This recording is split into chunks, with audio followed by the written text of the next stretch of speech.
7 participants. Good afternoon. It's November 20, 2025. This is a regular meeting of the Community Resources Committee of the Town Council. Pursuant to Chapter 2 of the Acts of 25 and extended through June 30 of 2027, the ability of public bodies to meet in a remote or hybrid manner without a quorum of members in person, this meeting will be conducted via remote means. Members of the public who wish to access the meeting may do so via Zoom or by telephone. No in-person attendance of members of the public is possible, but every effort will be made to ensure that the public can adequately access the proceedings in real time via technological means.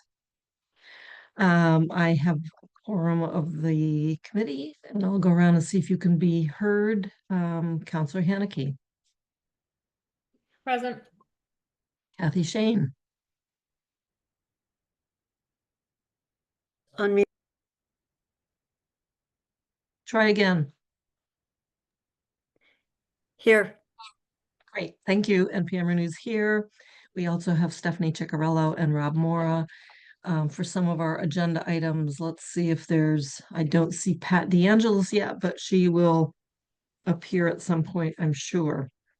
Just want to talk about the order of business. We have a public hearing on a zoning amendment that will be followed by the general public comment period on topics pertaining to the CRC. So at 3:03, which is in 1 minute's time, we'll open that public hearing.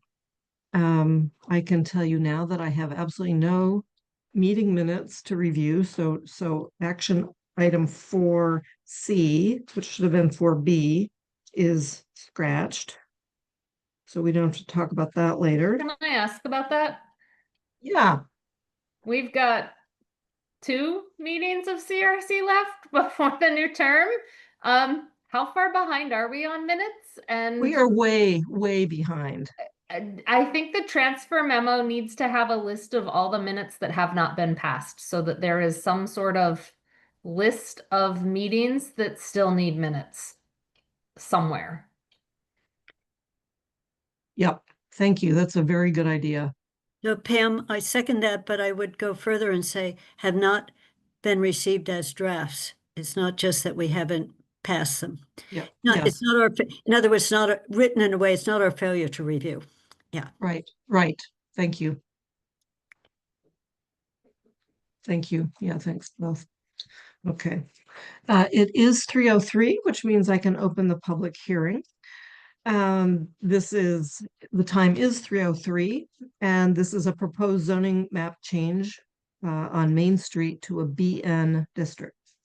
In accordance with the provisions of Mass General Law, Chapter 40A, this public hearing of the Community Resources Committee of the Amherst Town Council has been duly advertised, and notice thereof has been posted and is being held for the purpose of providing the opportunity for interested residents to be heard regarding the following proposed amendments to the zoning bylaw. That is, to consider amending the Town of Amherst official zoning map to rezone 3 parcels on Main Street known as 14B-29, 14B-30, and 14B-31 from General Residence District, the RG, to the Neighborhood Business District, the BN. I'd like to start with probably a presentation by Rob Mora. Hi, everyone. Can you speak up a little bit, please? Sure. Thank Do you have the presentation to put on the screen? I don't. I can do it.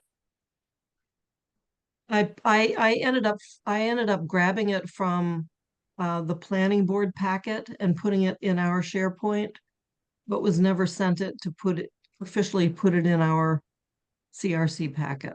Right. I Thanks. emailed it to you this morning. Oh, you did? Okay, I'm Yeah. sorry. Nope, that's all right. I see it way down there at the bottom. Yes, sorry. Is this it, Rob? This is it. Yes. Okay. Should I, if it's okay, I'll just start with a summary of last night's meeting with the planning board Yes. and then go into the overview of the slides. The planning board heard and held their public hearing last night. They closed their public hearing, voted 5-1-1 in favor to recommend approval of the proposed amendment. There was a good discussion. The public hearing went on for about 45 minutes or so. There were some questions raised, questions about the difference in use allowance between the two zoning districts that are part of the proposed change, what it would mean for the inn, specifically the inn, if the proposal was not adopted. There were some concerns raised about how the proposal could negatively affect the Dickinson Museum across the street. I did note in response to that concern that the planning department received a letter of support from the Board of Governors of the Dickinson Museum. We also had a concern about allowing non-residential uses without special permit review. And reference was made to the one BN parcel at the corner of Dickinson and Main, and over the years, how special permit review happened for the businesses that came in and out of that building. I did respond to that to let the board know that the zoning bylaw was amended about 15 years ago to change that zoning district from commercial to BN, which ended the need for special permitting in that district for those types of uses, and all of the uses that exist there now, which are a mix of personal care establishments and business, office space, are done by administrative approval because there's no exterior change, so site plan review would not be needed. There was another concern raised that, maybe this little change should be put on hold until the entire downtown and larger scope could be reviewed, and all the pieces fill in from the BVC district at the corner of Dickinson and Main. So we talked a little bit about that and how we feel like this is an appropriate change, as small as it is, will blend in nicely and serve as that transition out of BG whenever that downtown work takes place in the future. So we can go right into the slide show, and we can skip to the next slide. So just as a reminder, if there's anyone in the public that hasn't heard this, I know everyone on the CRC has heard this a few weeks ago at the council meeting, but this is the map change only. Just 3 parcels. There's no other language being proposed in the bylaw, and it is a change from what is currently the general residence district to the proposed neighborhood business district. And there's just, as I just mentioned a couple seconds ago, there is that one parcel that exists in the BN at the corner of Dickinson and Main, and this will expand on that parcel, resulting in 4 total parcels in that district. If we can go on to the next slide. I've talked a little bit about how this proposal can support many of our goals. It is definitely motivated by and would result in a significant support and need for the Amherst Inn, and I'll talk about each of the parcels in a minute. And then of course the future look at downtown zoning and how this area transitions out of that to our residential zones further down on Main Street. If we can go ahead. I think everyone's aware of the steps that it took to get here.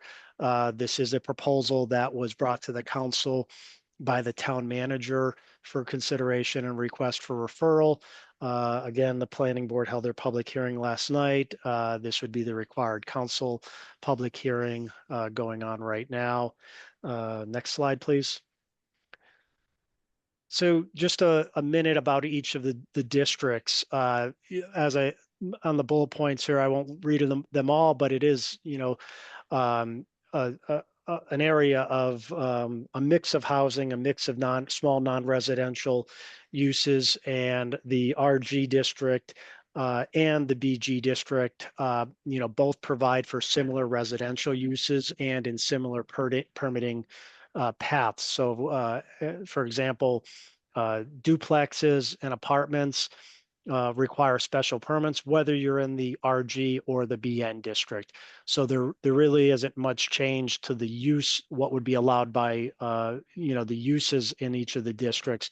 What does change, and we just move to the next slide, would be the non-residential possibilities that could be opportunities as a neighborhood business district.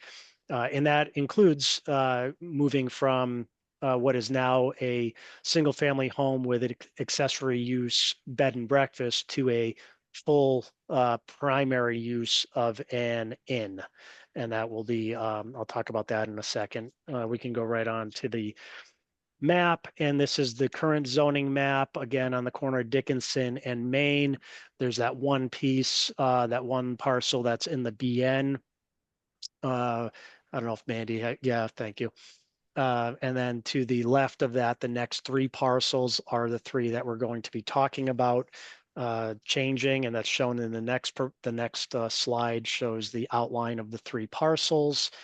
And you can just keep going to the next slide and talk about the first one, which is the one that was all the way to the west, closest to. Bob, Yep, excuse me. Can we go back to the map, please? sure.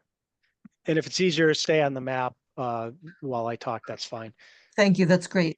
I had a question from hearing your presentation last night.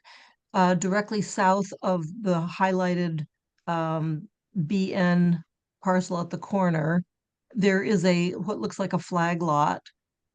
In one of the maps, it appeared that parcel and the flag portion of it was part of the same parcel, but this map looks different.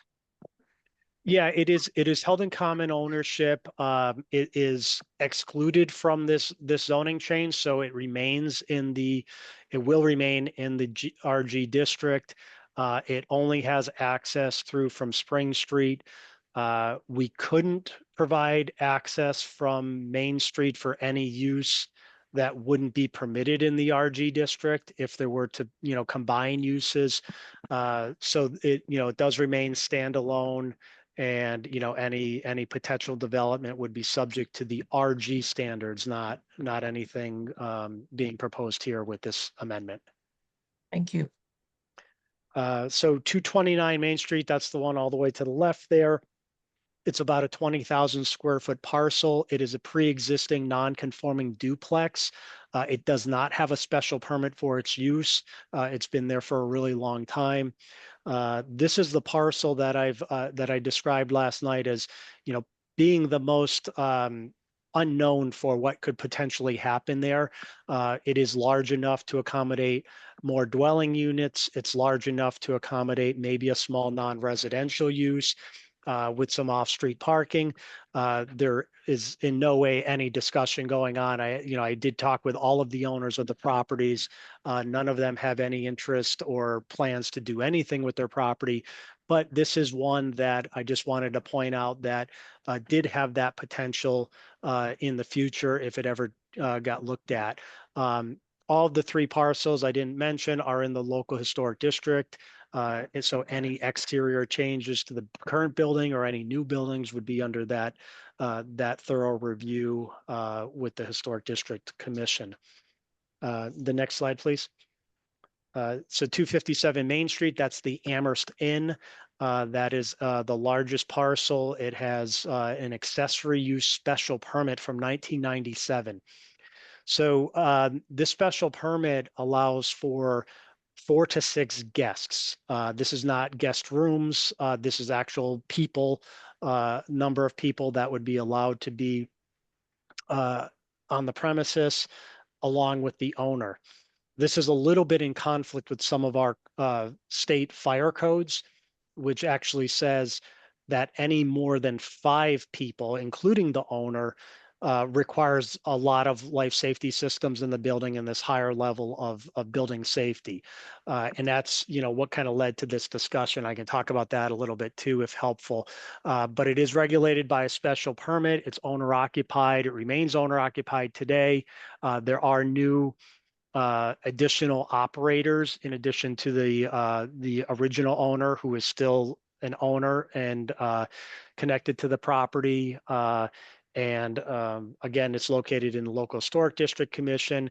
There aren't any proposed changes, although with this amendment, if it were adopted, it would provide the path needed to establish the use as a primary inn rather than an accessory use bed and breakfast. And the owner would be required to install a couple of life safety systems in the building, specifically sprinkler and fire alarm are the big ones. And it's although it's under review with an architect at this point, it hasn't been determined exactly the full scope of work, but if there happen to be any code required changes to the building that were needed, that would be something on the exterior that would be subject to review by the local historic district commission and also the planning board through site plan review. I can keep going to the last parcel. This one is an existing, pre-existing non-conforming apartment building. It has 6 units. It is extremely maxed out on building and lot coverage. You may remember that 5 or 6 years ago, there was a fire that caused the building to be fully renovated and updated. The site's been improved with new parking, paving, and walkways. So I think there's very little opportunity, if any opportunity at all, to do anything with this property, and highly unlikely given the investment that was just made to rebuild it and make improvements. The next slide shows the map. If it were to be adopted, it puts all of those 3 parcels into the BN district with the one current parcel at the corner of Dickinson and Main. So that's the presentation, and happy to answer any questions. I'm going to go to the audience. Since this is a public hearing, we have 3 attendees in the audience and would encourage you to ask any questions that you might have or make any statements. Just show your raised hand. And I want to Oh, say and that I'm Pat's here. here. Yeah. And Pat is here. Thank you very much. Your face suddenly appeared. Is there anyone in the audience who would like to make a statement or ask questions at this time? I see John Wynn raising his hand. Let's bring him in. Do you want to do that, or do you want me to?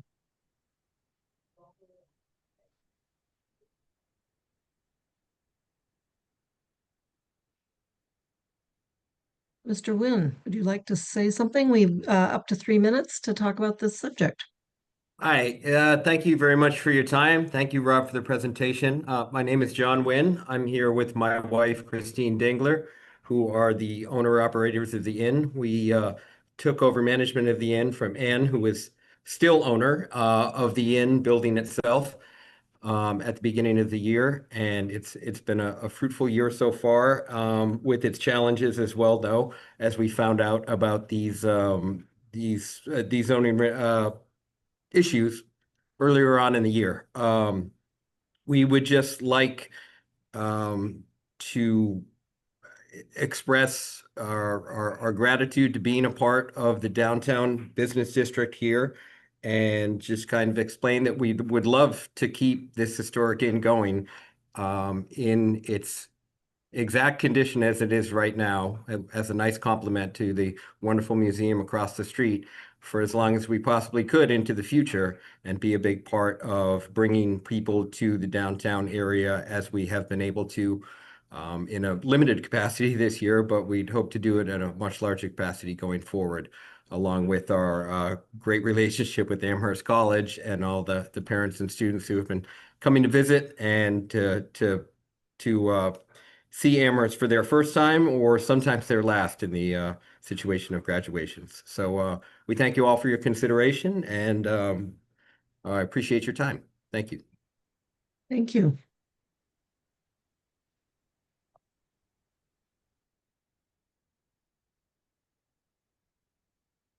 Would anyone else like to, let's see, we need to.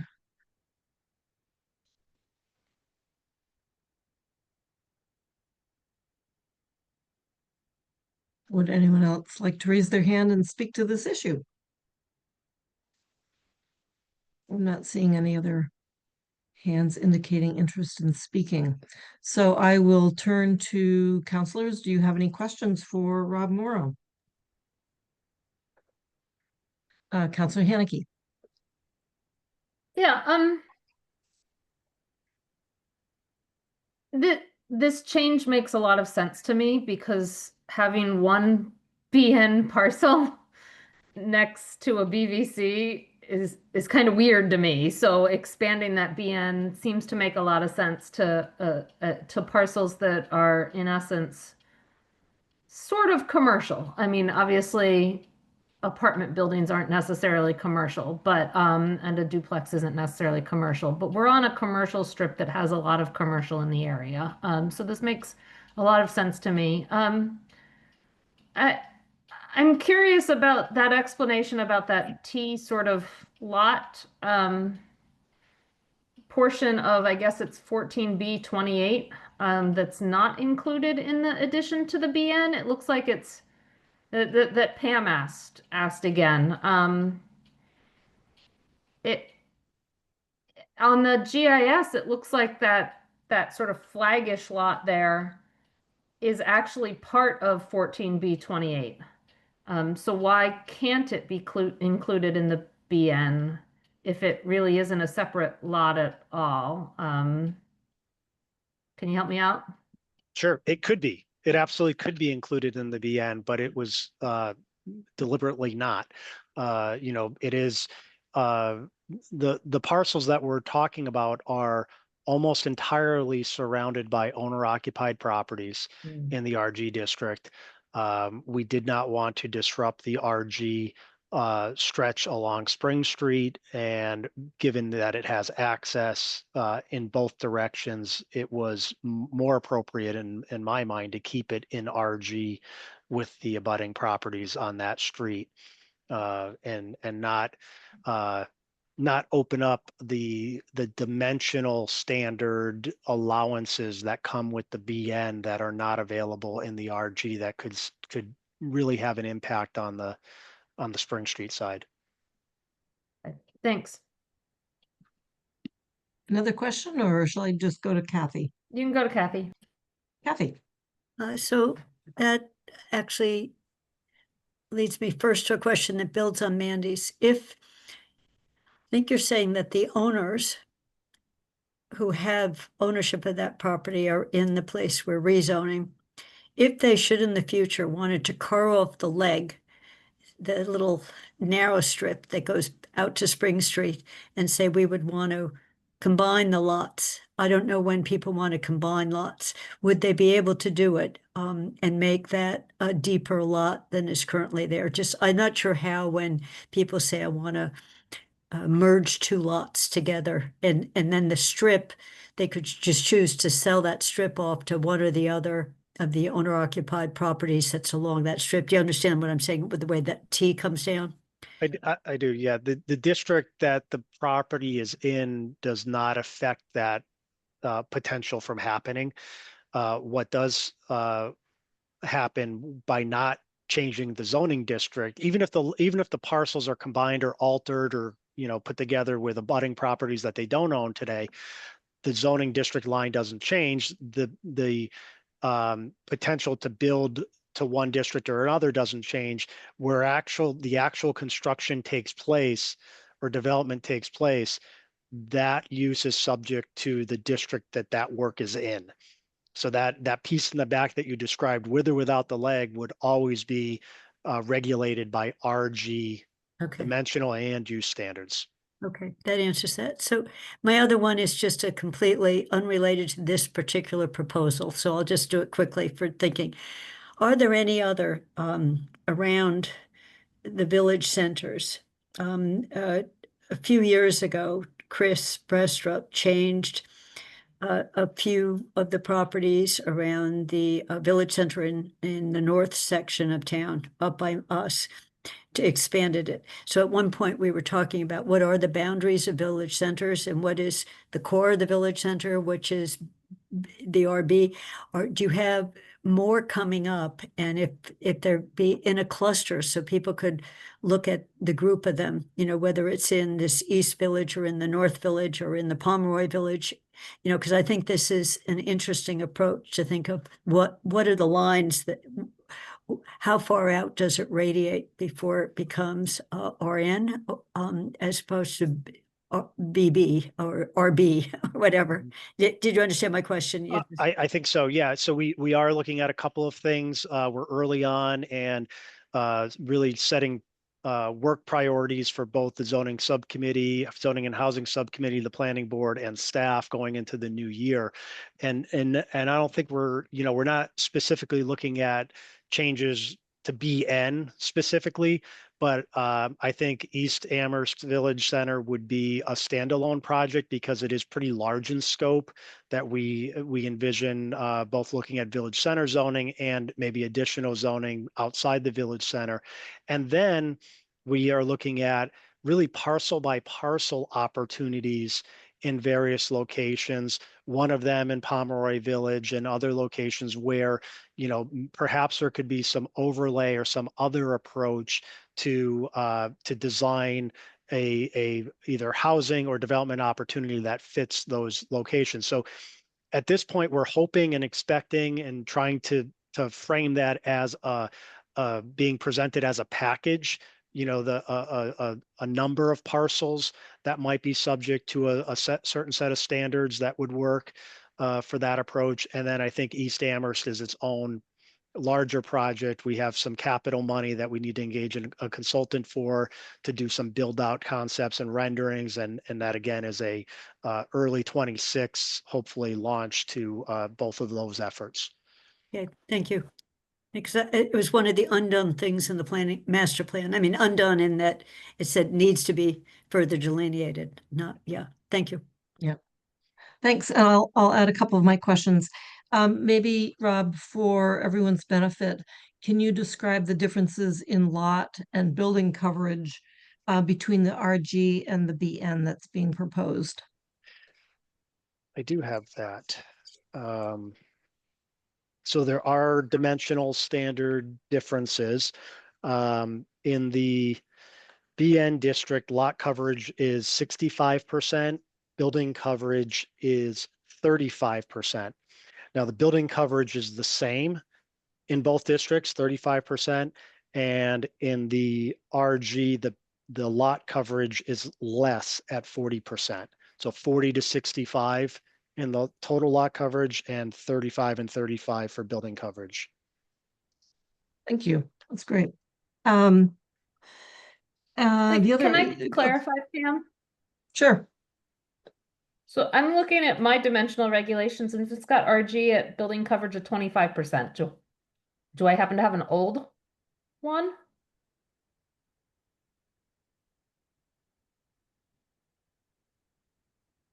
Oh, sorry about that. You are right. Okay. You are correct. And I And didn't you happen to didn't- have mine open. They're small numbers when you're looking at the page. So can you repeat then? Yes. Well, maybe I should have Mandy do it.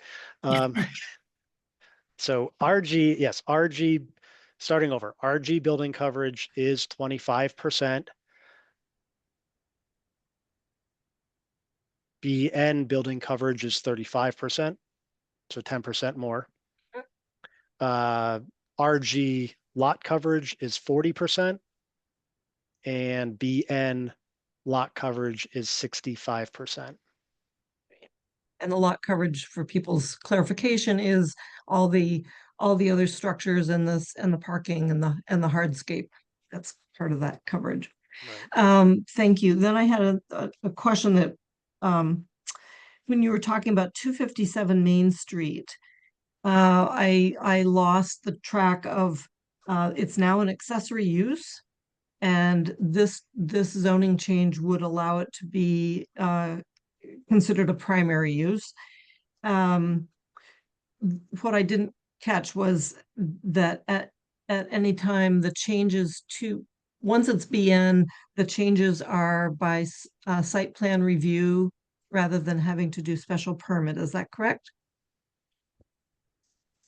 So right now, the inn exists as accessory use to a single family dwelling. It's the only opportunity in the bylaw. So there wasn't another path for the owner operator to take in the RG district to operate the inn other than as an accessory use. That comes with the limit of the number of guests. 5, yeah, I Um, guess. If we change to the BN district, it now allows the inn, which is by definition a structure of 75 years or older, to be used as that primary use, not an accessory use anymore. Yep. And that is permitted in the BN district by site plan review.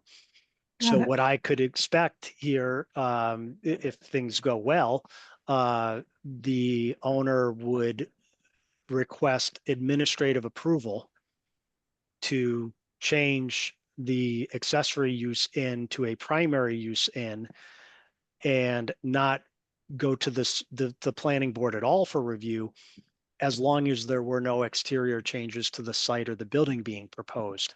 So the 7 parking spaces would remain on site. The building would remain having its 8 guest rooms as it does currently. And really, we would probably see no change at all or no any difference from the way it has been in maybe the recent years.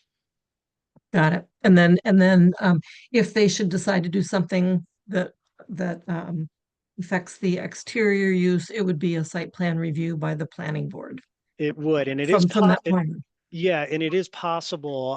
I've got the very early preliminary review from the architect, and it is possible that there could be things that are happening that trip thresholds, where, say, an accessible ramp would need to be included to provide access to the front door of the building or a door of the building. So if those things develop as the owner works through satisfying the fire department requirements, we would, those items would be looked at individually, and they are not exceptions to site plan review, and none of the exterior changes would be exceptions to the local historic district review. And as you pointed out, all of the parcels fall under the local historic district. They do. Thank you. Any other questions? Any comments?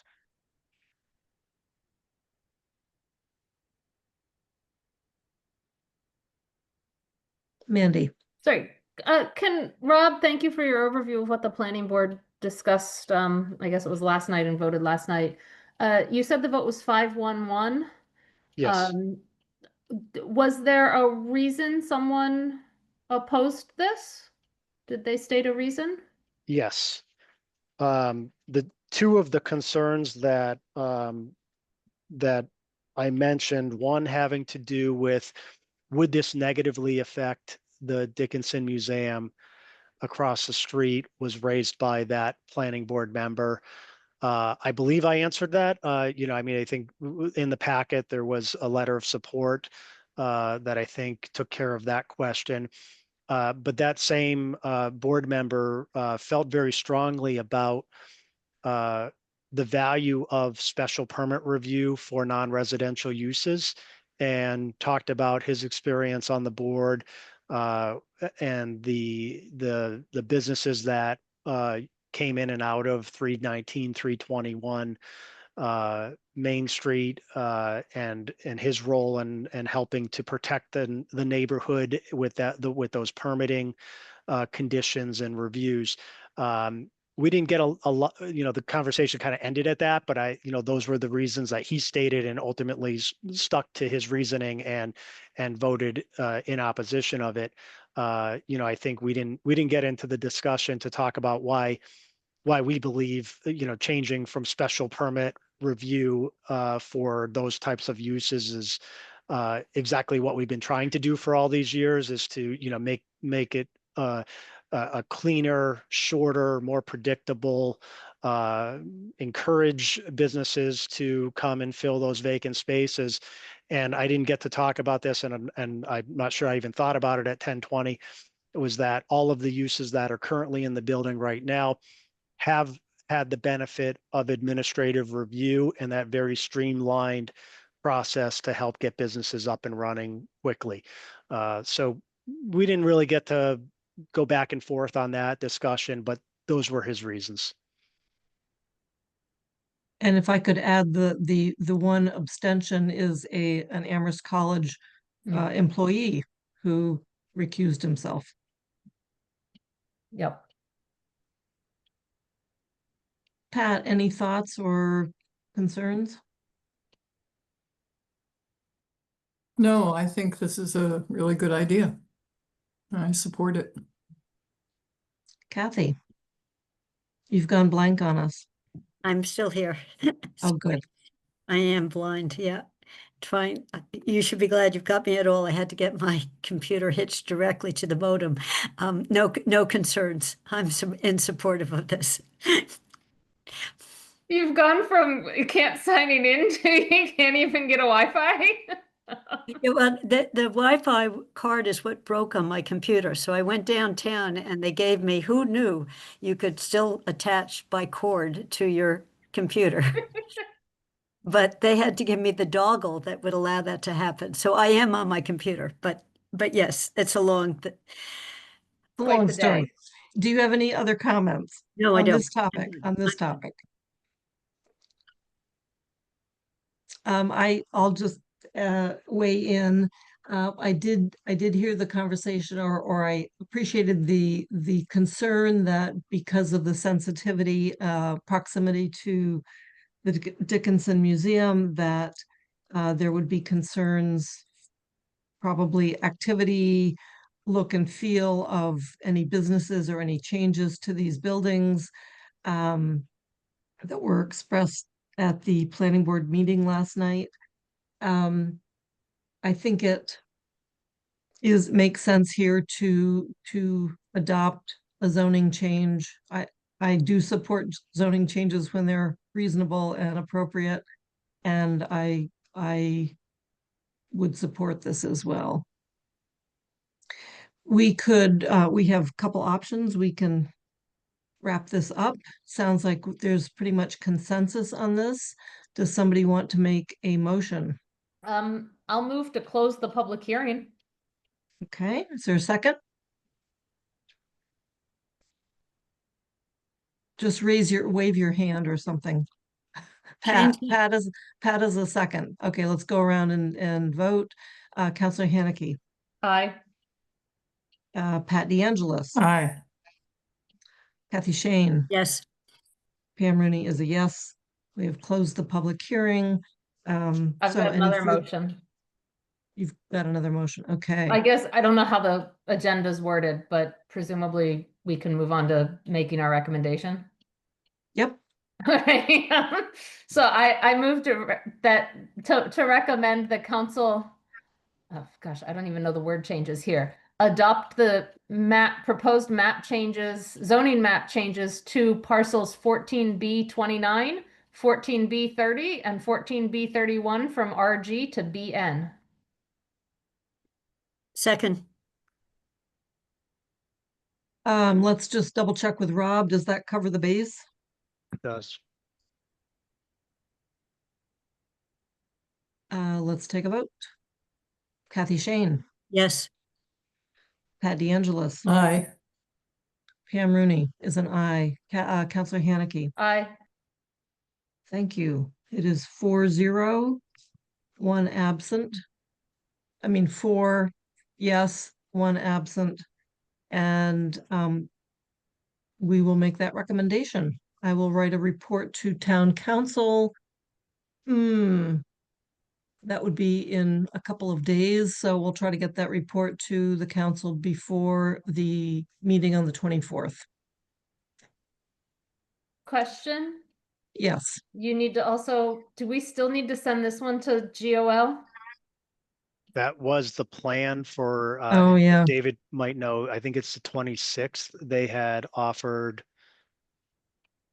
I know it was to hear it on the 26th, I believe, if that's still available. Okay, I learned my lesson last time when I tried to do a very complete report on the ADUs, and it took me the time to write the report. I could have just simply said, CRC voted, here's the wording of the document that we voted on.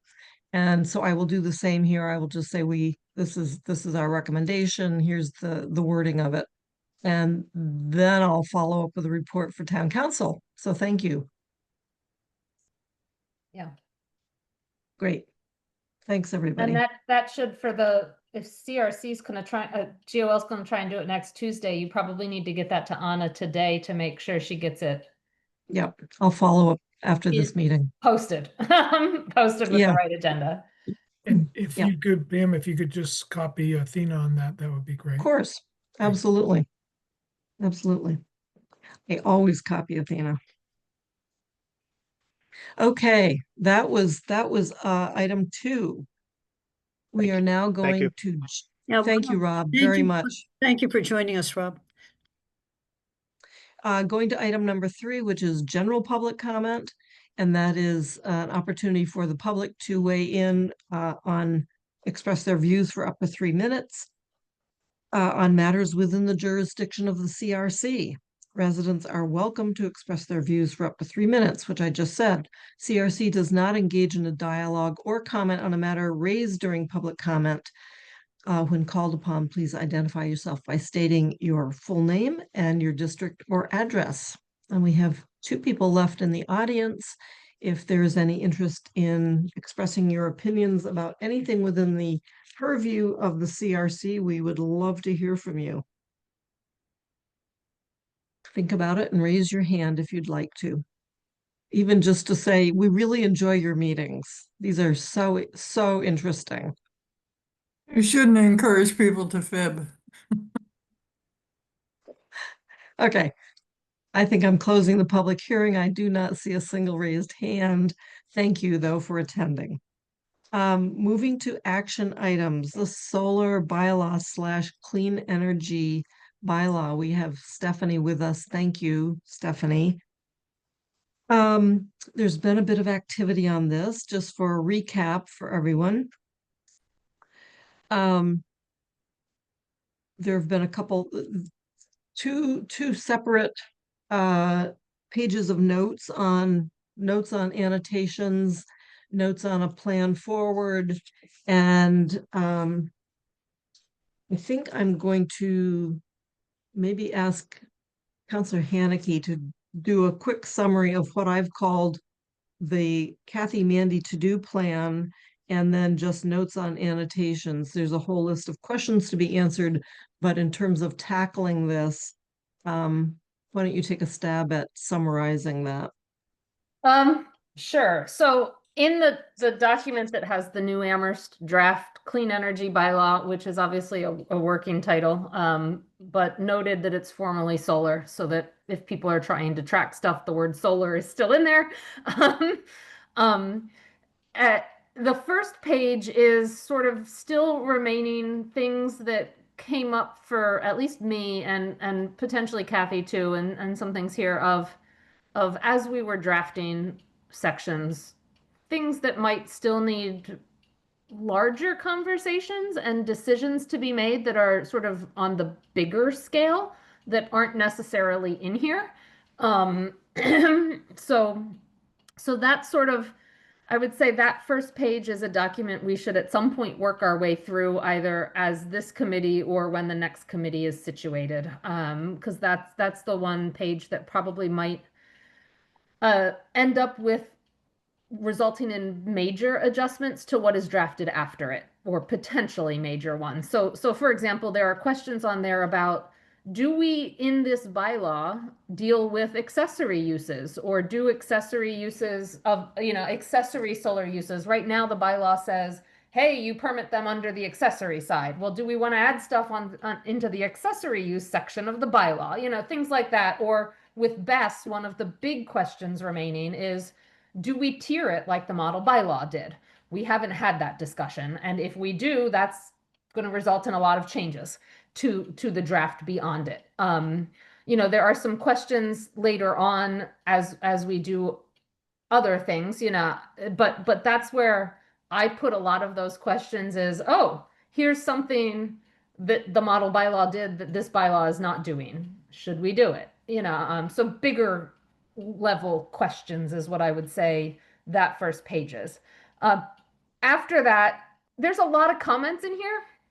So after that, the Article 18 that is in here is basically complete, I would say. It's missing, obviously, the submittal requirements. There is a separate document there. Hopefully we'll get to talk about today. But other than that, other than inserting the submittal requirements into this, every section that was in the prior CRC version 16 draft has been inserted into here many times with changes, many times with minimal changes. Not all of it is extensive, but has been compared to the draft bylaws, the model bylaws, the guidelines, the regulations, the things like that. So is updated is what I guess is the better way to say it. There's a new purpose statement. There's a new applicability section. Much of it, actually, one of the nice things I think I found, and Kathy, you can speak to that, is much of it of what we drafted was reusable, which helps me feel not so bad about all the time we spent on the old one, that we were able to reuse a lot of it, and do that. So that was good to see. Some of it was updated based on the model language and all, but it basically, you'll see comments that says this was taken from the model bylaw. Some of that we'll just delete in the next version. That was there to try and save some conversation time here of, oh, where'd that come from? So that you knew when something was new there. I don't know how much there are huge changes to this. The applicability is a little more fleshed out than the prior version, in terms of defining what this one applies to versus what accessory uses are. It's just a little more specific in some of that, I would say. Kathy can speak to that a little bit more. There's a new section of pre-filing requirements. And that one, and sort of pre-filing requirements, consolidated permitting, things like that are kind of new, that we tried to deal with some of that new stuff with. We might have to relook at that a little bit closer because they're brand new. There's questions on whether some of these need it. There was Kathy added a site suitability minimization and mitigation requirements, which was a good idea. And as a way to sort of address some of the stuff we discussed, I guess it was last week, it was only a week ago, on how to deal with site suitability. So you'll see some attempts at language on how to deal with what those assessments come back at. It's not necessarily fully fleshed out. There's questions as to whether we need a fee section and how that works if we do. The new design standards are in here. The new, things like that are in. Much of them was kept. I tried to keep close to the bylaw on some of them. So yeah, in some sense, I think it's pretty. I haven't read it through. There might be conflicts. There might be a little repetition, but I think it's in a pretty solid state once we get those submittal requirements in to pass on to the next committee without as much sort of hashing over stuff that we seemed to still potentially need to do in the old one, but we'll see with comments of people. But Kathy can comment on stuff too. No, Okay, I'm gonna just like before Kathy starts, it occurs to me, so I'm very intrigued with, what is recaptured and which sections are completely new. It would, I mean, part of me is visual. Is like I feel like going through and saying, if it's a new chunk, a new insert, let's just make it a yellow color or something like that, so that we understand what's a baseline from the model. What are the new topics? That's just an idea. Kathy. Okay, I have to say, Pam, that I thought Mandy's side by side did that. And so I don't like the idea of trying to colorify this if we could avoid it, in terms of reds, yellows, blues, or greens. But I think we could go through the draft to make those comments as we go along, the consolidated, because I saw what you did with the submittals was a little different. You showed piece, you kept them as side by sides. So I just wanted to say one thing that was totally replaced from our draft was the thing called the nexus statement. It's gone. And I was the one who deleted that because when I looked at the site suitability, what's happening before it ever gets to it, it seemed like the state is intending to do a lot of what we had talked about in the Nexus thing. They're looking at carbonization, they're looking at deforestation, they're looking at prime farmlands, they were looking at the slope. And so in theory, if that part of their draft is sustained, I mean, we're working with a draft state bylaw and a draft suitability we would get a site scored that might have an extremely high number, which would mean very unsuitable. And that was where Mandy was saying, the little section that we dropped in, it looked like a town could say, if you have a high score on any one of these or on multiple of them, there's no permit, period. It looks like you could say that. The middle level scores were you could minimize or modify, and they indicated modify, it would require a lot or it require little. And each of them, you'd have to read that other document to see this, but a few of them had four layers of everything's fine, which is a score of 0. A 1 is very little change and you'd be there. A 2 is quite a bit of change, and 4 is probably can't. But that would be on only one of them had 4. Some of them had a score that went up 12, 14, a lot more, where again, the highest score was it's totally unsuitable.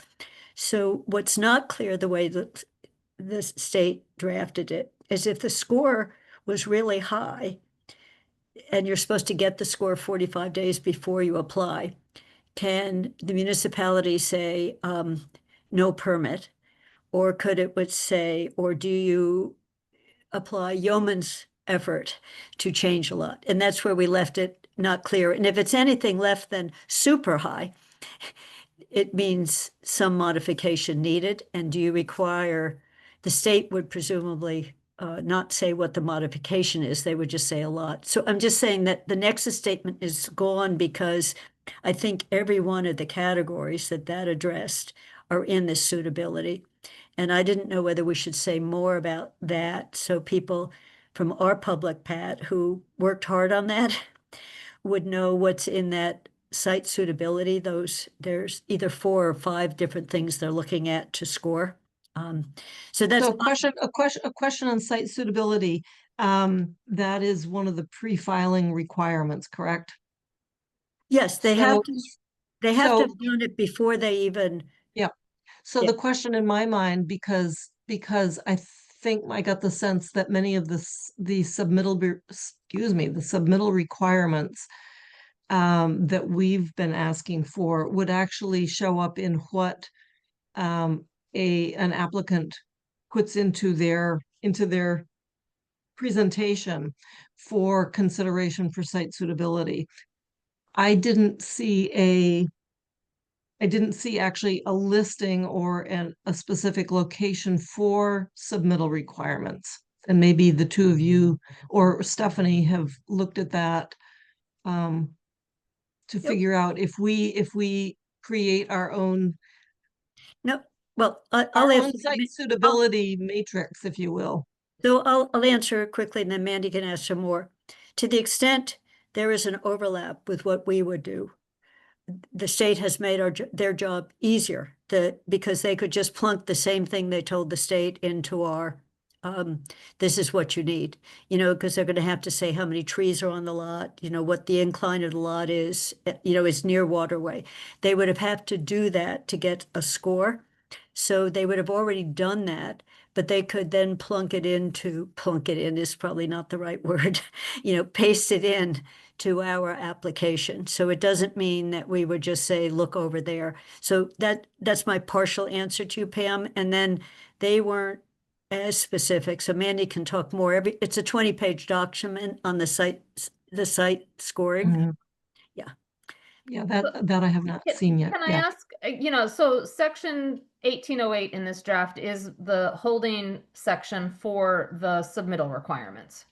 But it is a consolidated permit at this point, right? So that's why I retitled it. Because there's only, my understanding is there's only one set of submittal requirements for all of the hearings. Like I don't think the application is the application for a consolidated permit. And so you've just got one set of submittals. I don't think each board can require different things now. It has to be listed together. I think. I could be wrong. But that's Well, why let's- that's let's- what that let's- section is there for. So that's where we would put it all. And so I guess my question for you, Pam, is are you asking about for the permit or a different set of submittal requirements for the pre-filing requirements listing? Like, are you expecting to have a different listing of submitting pre-filing requirements? Or are you talking about once the pre-filing requirements are done and they are ready to apply for their consolidated permit, that listing? So it occurred to me that we don't line up exactly line for line with material pulled out of 6.2 whatever for submittals. Right. In some cases, it feels like the state is asking for in most cases, very, very similar to the items that we had on our submittal list. And I didn't mean to get into this particular detail so deep right now, but I understand that if an applicant comes along and says, okay, I'm putting together all the materials I need for pre-filing, for site suitability review, and it requires the following 10 documents. Is there any additional I don't even opportunity or requirements that might be overlaid by the town because we are allowed to ask for more information in some cases?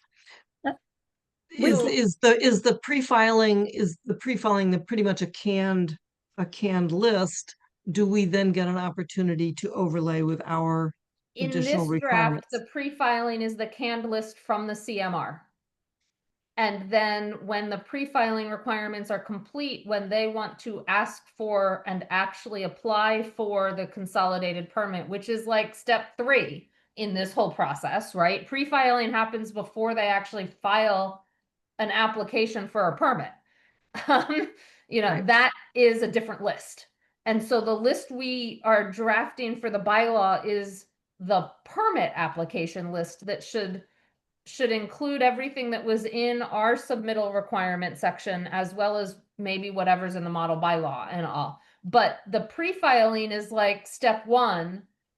They have to do all of that, and that's where they submit for the site suitability assessments, and they do all their pre-filing, the notice to intent to file an application, the site suitability assessment, the public hearing, the public meeting and notice requirements, the public engagement requirements. And then when all of that is complete, they can file an application for a permit for their special permit or their site plan review.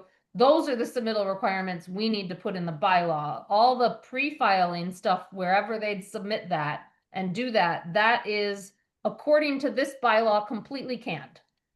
Follow the guideline, follow the regs. And Pam, just so we can have exactly the same as what you had in site. We can duplicate anything and we can add. It's a whole new process when they're applying to us. So we should have what we want as submittal. And as you saw, the draft model bylaw, the wording was often really similar. So if it's similar, we could keep our wording. We don't need to change the wording we had worked out at all.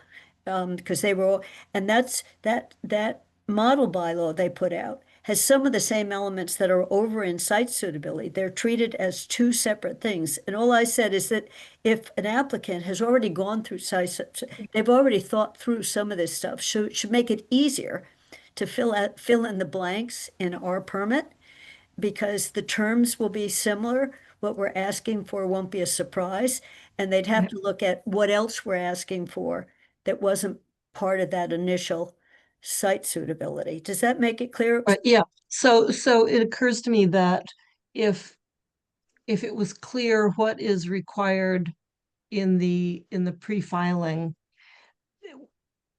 does our bylaw need to cover all of those submittal elements again that have already been checked off in the pre-filing? Or do we just want to include those additional elements that we think are very important? I think that we go- need to that- include that go a everything. little- I personally think we need to include it all, because they did the first thing just to get a score. Because I don't think it's a duplication. They already had to do it. So we need in the folder that the town has, the documentation. It's not going to be in the same format, but Mandy may have a different reaction. I also would try to double guess what's going to end up in site suitability. I think I'm gonna actually look at Stephanie and just get a little bit of feedback here on this topic, which is, and then Mandy. Okay. There's just so much in this thing, and I've Put you on the spot. that's okay. I've attended several meetings, and I just attended one at the Green Communities Conference the other day, yet again. Similar presentation that we've heard all along, and it is complicated because and I just want to make sure that I'm hearing what you're all saying about the scoring. So the applicant scores themselves. So I just want to be clear, it's the applicant that scores themselves, and that's the score that comes to you for review. And then, especially as the town will be assessing any projects that are 25 megawatts or smaller, anything above that is then obviously the state's jurisdiction above 25 megawatts, but below is all you. And so they would be scoring themselves, and I would think that at that process for the local permitting, for the consolidated permit, you want to have everything, right? So anything the state requires plus anything that the town requires. So that's at least how I'm envisioning it would work. And also in terms of it would still go before the Concom. I think the idea is that there has to be like a concurrent review process. And the way I can wrap my head around this is I'm thinking about the ZBA's comprehensive permit, Right. how that works. I feel like that's our best analogy for how this process would work.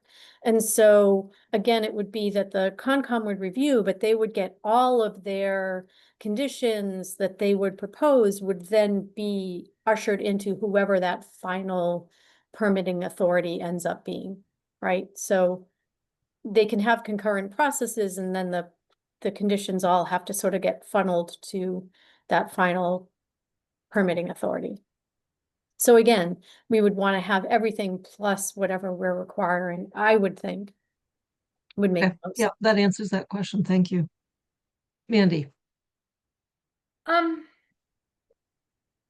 Yeah, so I'm looking at the regulations on pre-filing requirements, and there really aren't a lot in terms of documents that need submitted. So I'm not sure there's a huge amount of overlap there. So we definitely want to put what we want for the consolidated permit documentation, all of it listed separately. Because also it might change between the time they're filed with the pre-filing and the rest. It does look like under the CMRs, the pre-filing, the notice of intent to file has to go to a quote local government representative. And that person at some point, or that representative, makes a determination as to whether the applicant has completed all pre-filing requirements. So we need to probably find a place in this bylaw to designate who that person is, because I think we're Yes. allowed to have different local government representatives for different parts of these requirements. Like at some point, we still have to designate which body issues the consolidated permit. So like those sections for some reason weren't in the model bylaw, but I think should be, right? Yeah. There might need to be a section that says, for the purposes of CMR that, the following are the is the local government representative for the following areas, right? Building commissioner for these parts. You know, the permit granting authority for these parts. You know, we probably either need a section or need to be clear in the pre-filing, say, section, who the local representative for pre-filing is versus who the local Right. representative for consolidated permit is. But I do think we should list all of the submittal requirements for the consolidated permit within the bylaw, even if some of them are duplicative of whatever CMR lists for pre-filing. And we were, and in doing that analysis, we are very much in alignment with what they're asking for. I think ours are a little more explicit and clearer to understand.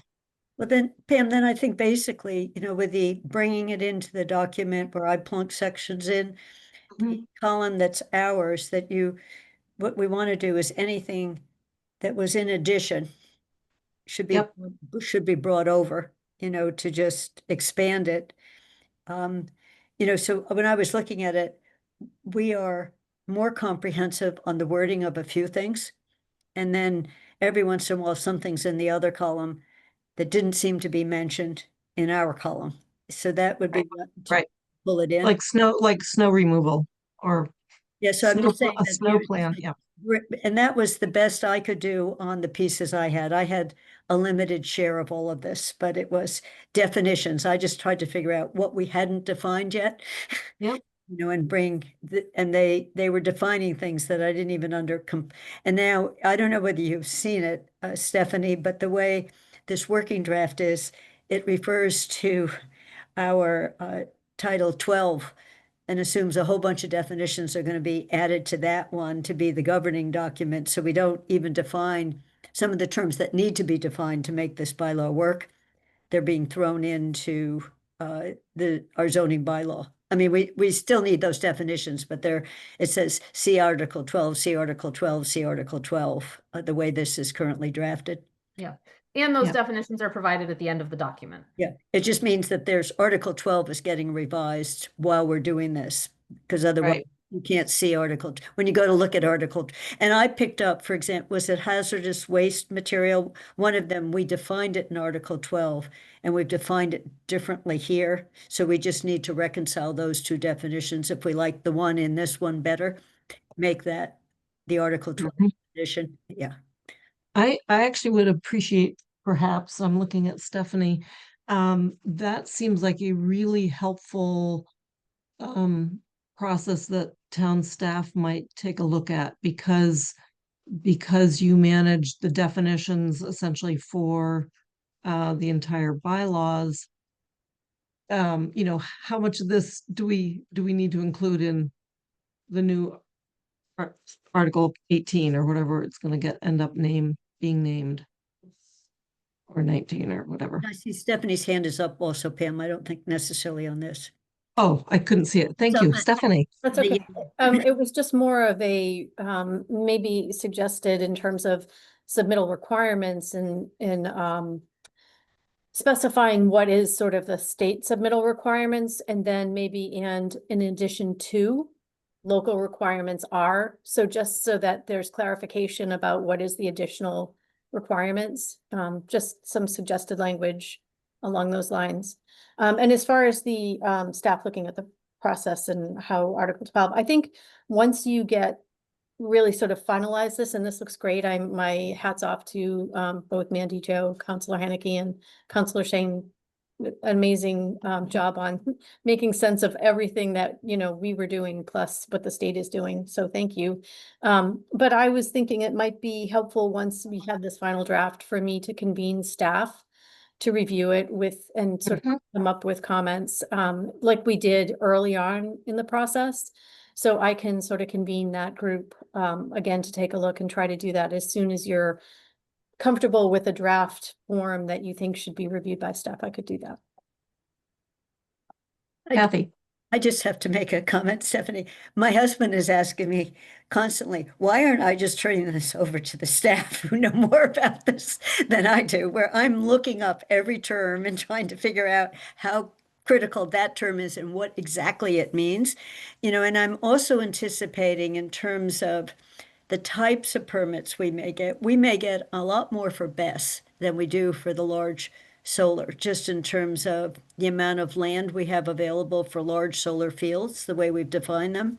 So having staff really look at it for what you were already thinking about for BESS, because we've tried to put them together in this draft. And I'm just thinking, Pat, we're adding BESS to Hickory Ridge, and what do we have on BESS?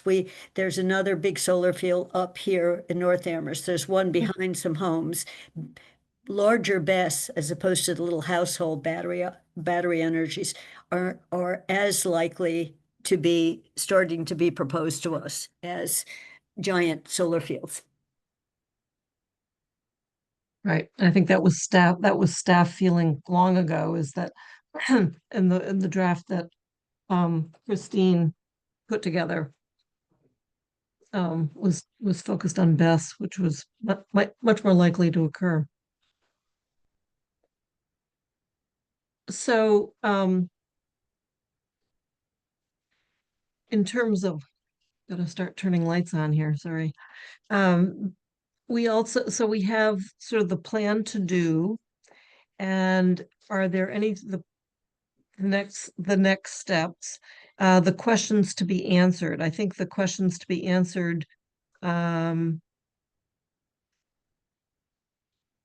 important to get tackled maybe sooner than later. Are you prepared to kind of walk us through that? And do we have the information that we can make the decision, or do we just be able to say, more homework is needed? I think for some of it, we might be able to if we pick carefully. And then others, I think, really do need Stephanie and the staff to sort of just take some time with this new draft and look at those questions and say, what do we do about X, Y, and Z, given that some things are in a model bylaw that I'm not sure we should have in ours, or we might not need and stuff. So, but I think we can tackle potentially some of them. Can you put them up on the screen because I didn't print it out. And so I was also going to suggest, Pam, that you've given Mandy the side-by-sides. Given us all, but if you want to have her just do what Stephanie suggested, that's required by state, and then all of ours, just mush, so we get one document with the submittal requirements in it by the next meeting. It's in your SharePoint.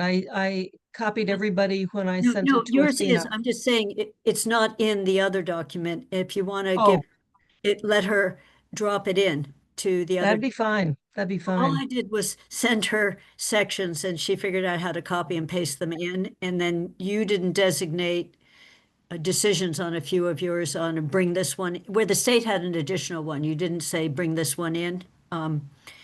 So in any case, I would just like to see that, so next time we could work at one document would be great.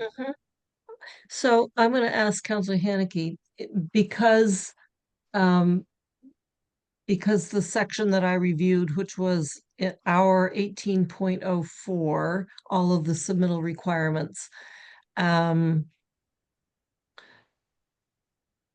it's I guess it could be popped into the new section 1808, which is consolidated permit application requirements.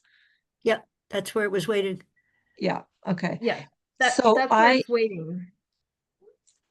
But this one I can't really pop in because I don't know which ones you're intending to be in, right? There's we had that and their model bylaws have that, or this is the guidelines and we had that or not. It looked like some of them were kind of listed multiple times in my brief reading. So what we really need is just the list that gets popped in. to literally take a draft, Pam, and make one document that says, here's the new submittal. And to the extent you need to say, this one's new, added to ours Yeah. from the state document. Right. So, That's all for you need. example, we listed and said it was topography. A decision needs to be made whether we'll stick with the word topography or whether we'll use contour lines with an interval of no more than 2 feet. For example. And we license you to make that decision. Right. Okay. Okay. So let's go, if we could go up to the top, and then this is where I basically went through anything that could potentially be required. So I was just trying to consolidate what an applicant would expect to ever see. So the pre-filing requirements I just listed, but including but not limited to filing a notice of intent, meeting public notice requirements, and submitting a pre-filing engagement completion checklist. So just to capture it, so I better understand now that it's good to know this. It's good to know what would be coming down the pike for the town eventually. And that particular one is already captured in our draft bylaw. It's pretty. Well, we didn't have pre-filing requirements. We never had a Yes, no, pre-filing. in the current new draft bylaw, it is section, that item is captured in section 1805. As Okay. applicable per Yep. 225 CMR 2908, applicants must complete several pre-filing steps, including but not limited to blah. Yep. Great. So that's good to know. So I can go through and then disassemble this table essentially and make note of requirements that the state might have listed that we do not Yeah, have. I'm just saying, make it a document as if you were writing it the same way we wrote it, to make it one long column of, and don't worry about the number, if the numbering can still be in this 180401, and that can be fixed. It just makes it easier to bring it all in, and you still have this document and say, did we miss anything? Yep. Yep. This is my nice checklist then. Okay, so I can do that. So for instance, right here, that's on the screen right now, 6.2.A XV location noise producing equipment. We don't ask for that. Or trees with a diameter of 20 inches or greater. We don't ask for that. If it's in the state and it looks like it's in, then bring it in. Great. Yeah, you And- can bring it in or make a decision to not bring it in based on conversations we've had previously about submittal requirements. I'm thinking particularly the DBH 20 inches. I think we actually decided to get rid of that in our last, at some point, some version had it and then we deleted it because of the difficulty in identifying all those trees, right? I think you can use Discretion. your knowledge of the past 2 years of conversations to decide, oh, we already made a decision not to do that, right? It's a model bylaw. It doesn't have to have. Yeah, It's- so yeah. so part of that was that we actually were looking at 8 inches or greater, but part of that was that there was no mitigation. There was no need to essentially note what we were losing because there was no mitigation plan to recreate or replace. Pat, Pat has her hand up on this one. I just said Pat. Yeah, thank you, Pam. I think it should be in here, the trees with diameters at breast height. We took it out because we had made it too small. I think if the state is supporting it and it would help maintain some level of health in the forest, I think we should do that. And then if you do make that decision, Pam, just drop in a comment bubble saying included because it was in the state. Yeah. You just make a note that it wasn't that you went back and reread it, that people know where it came from. Yeah. Right. Good. Okay, so I will produce that and send it to Counselor Haneke. Yeah, she's the keeper of the big document. I Perfect. just sent her my drafts and she copied and pasted them in. So on that note, and I'm looking at the time, it's 4:20.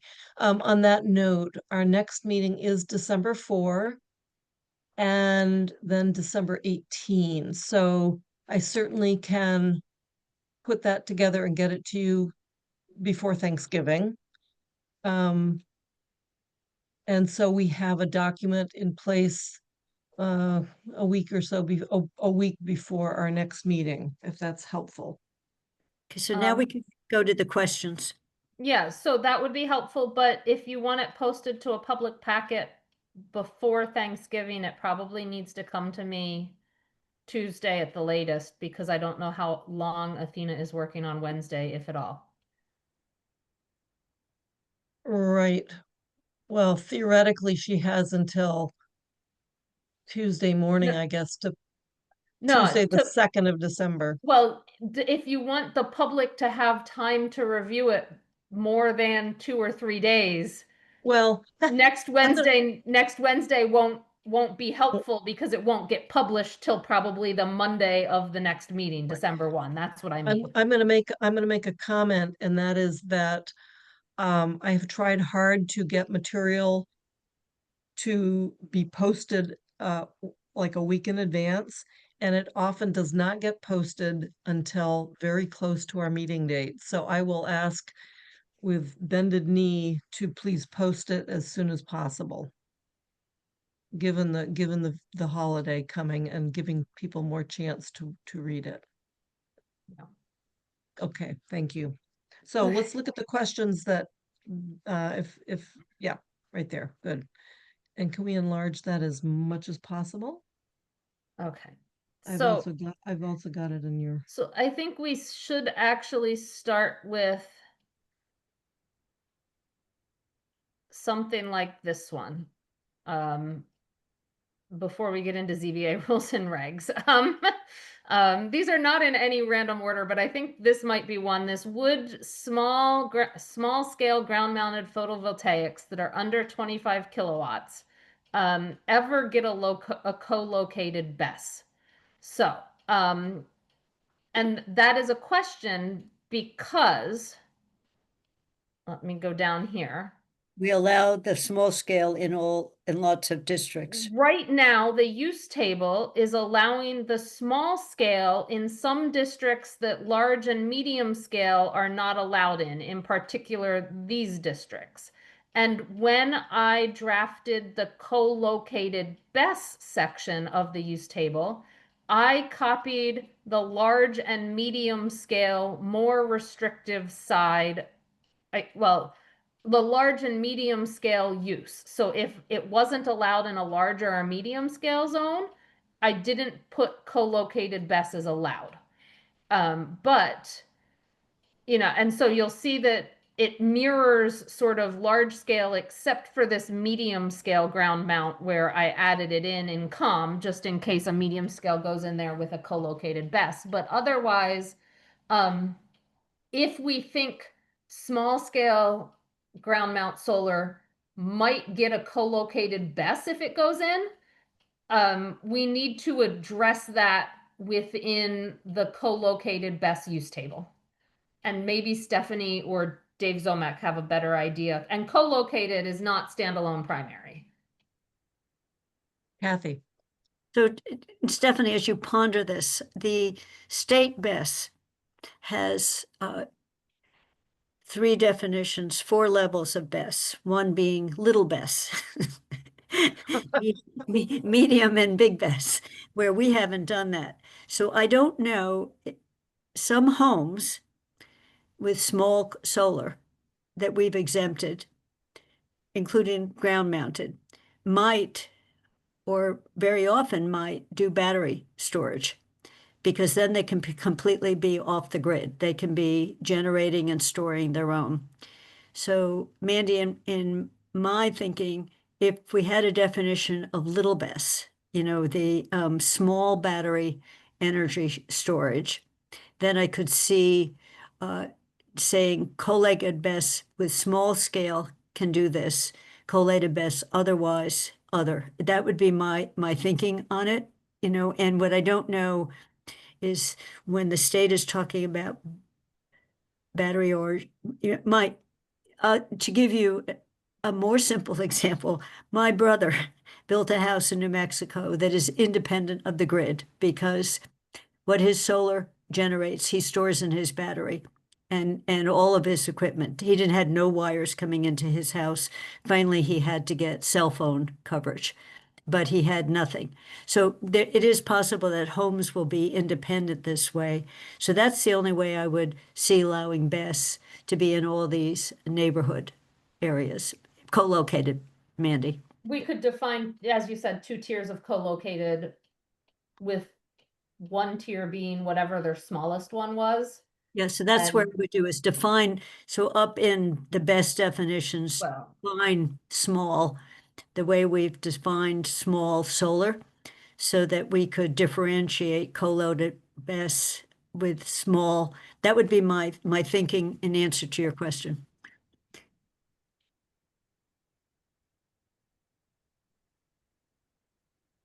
Yeah, because if we're talking a 12-volt battery as storage for your solar capture, that's definitely one thing, but I guess in my mind, what is the cutoff point of when BESS is poses some of the issues that we know are associated with them?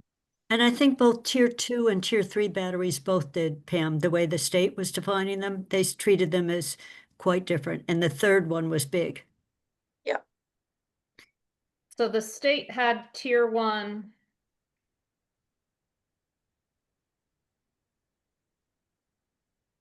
An aggregate energy capacity of less than 250 kilowatt hours was their smallest tier.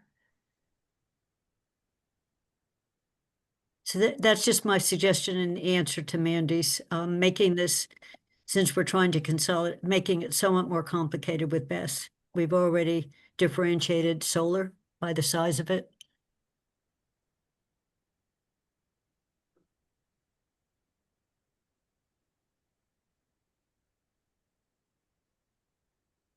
Stephanie, does that make sense to you? It does, and I wanted to say that I think, you know, when you're making these decisions, I'm thinking in terms of staff and implementation.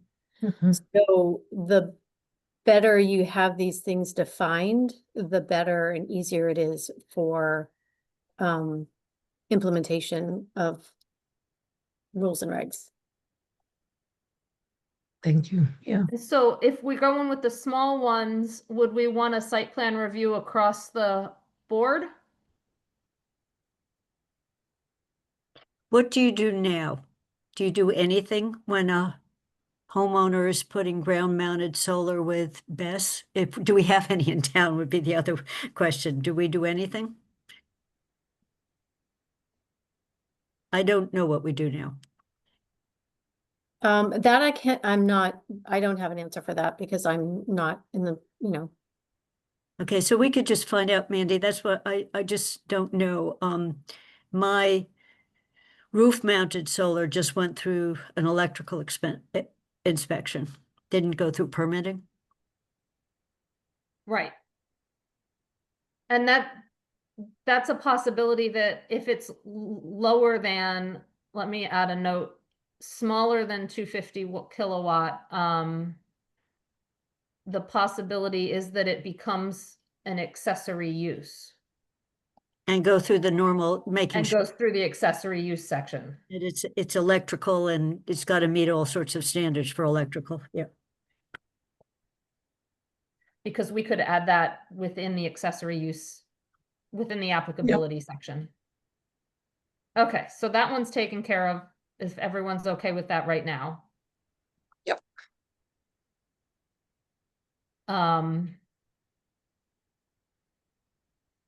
And that kind of goes with this question here. Do we need anything in the accessory use section of our zoning bylaw for solar photovoltaic and BESS? And that's a question for, I guess, Stephanie and the planning department to answer maybe. Right now, applicability is that these specific things, building integrated BESS, agrivoltaic canopy other than agrivoltaic, so that's mostly parking lots and all. Building mounted solar, so on rooftop solar. Behind the meter, those that are using it on site. And just building integrated BESS. This is where we could add potentially co-located BESS below a certain amount considered accessory uses. You want to But just, you want to just add that as a parens or a note?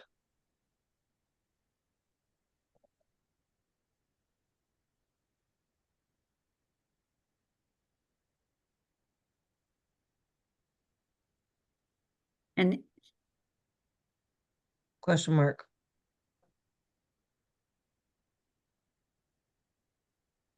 um, you know, so if we consider them accessory uses, that means we can delete that from the use table. We'll put a Pat, Pat has a comment. Yep, Pat, Yeah, sorry. I must admit I'm getting more and more nervous thinking about small homeowner having a co-located BESS. Given the fires that happened at Olympia Oaks from lithium ion bike batteries and the devastation that happened to housing there, what safeguards are we going to have into place for these BESSes in my backyard or whatever? So I just want us to think about that and to think there really needs to be, and in many of these neighborhoods there are, access to water because that's what we need for the suppression of any fires that are started. So we need to be thinking carefully about properties that are that their water supply is wells. Mm. I just want to I'm just bringing it up because I'm sitting here getting really nervous. But that, Pat, that And might, I'm trying to keep it intellectual and not emotional, but I want to make sure that when we go through this bylaw, that we have as much protection as possible for any BESS that's installed for But the that- yeah. residents around that area. what you're pointing out is we might not want to put it in accessory use. We might want anyone who's installing it to need to get a permit. Yeah, Yeah, I think there's no reason, there's a good argument for doing that because it's, where is it? You know, how is it protected? That we don't, it's more than just a simple, you know, it's the placement of it may matter as well. So I think your nervousness is correct, that we should quickly just call it like another garage. It's different. Yeah. Dave. Yeah, quickly, I just wanted to thank Pat for that comment. I appreciate that. And I think that's something that Stephanie and I can take back to staff beyond the planning department because, given recent events, up in North Amherst, multiple events, I think, consultation with the fire department on water access and whatnot throughout town is important. So we will bring that to staff in multiple departments. Excellent, thank you. Stephanie. Yeah, I just wanted to say that I think it would be helpful to maybe make a note or as a side comment for staff review. If there's a specific question or a specific distinction you want to make and inquire of staff, because I don't think Dave or I will have all of the answers for you for these questions. So in that staff review, it would be good to actually note exactly what it is you want answered, so that we can be very clear with them what it is you're looking to accomplish. And I agree that I think when it comes to safety, I don't think you're being overly cautious. Is this note here good enough, or should I add in things like, why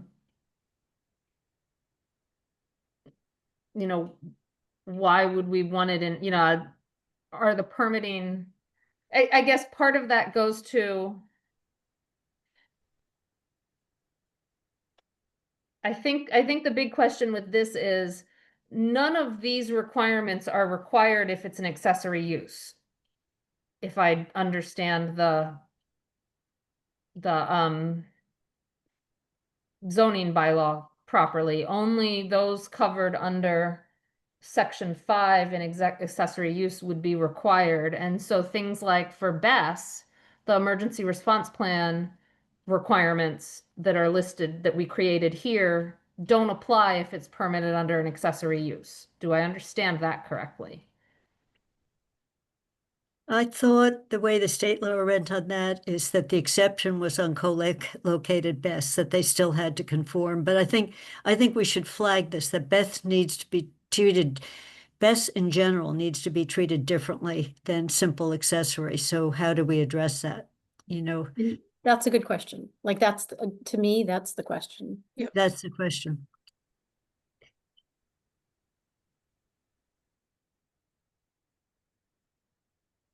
Yep.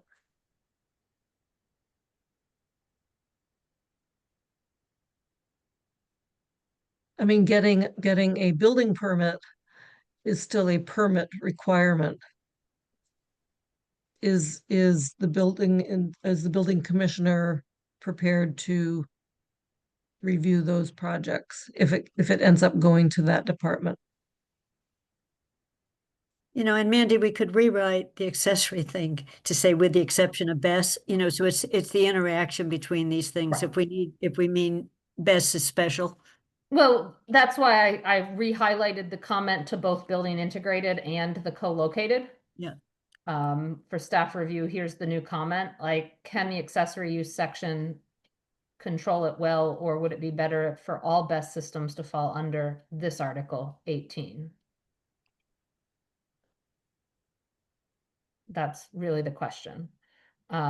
Okay, so that sort of dealt with this one here too. Can we go to to the definitions needed? I'm looking again now at Stephanie and Dave. Do we really need definitions for Mass DEP and MIPA? And I'm not even sure MIPA's used in the bylaw anymore. Yeah, I didn't come across it. As long as you're saying Mass Department of Environmental Protection, I don't think you need anything more than that. It's in there because I just haven't double checked to see if it's still needed or not. I can take care of that for the next draft. But I'm just saying in general, we don't give definitions for public departments. I think if we're going to refer to it as DEP, then we should define it versus if we're going to write out Mass Department of Environmental Protection every time. So if you, Similar why couldn't you with just do MIPA. what you normally do when you write any document? Spell it out the first time, put Mass DEP next to it, so that any reference in the future, it's already defined the first Right, time. it's not a definition, it's just, it's nickname, right? Yeah. Yeah. No, I just haven't seen how many times we reference those two yet. I didn't get to that part. Okay. You Great, could, great. That seemed like an easy one. Okay. So let's deal with the model fee section of this bylaw. This is one I'm curious if Dave or Stephanie know anything about. I have to find it in here though.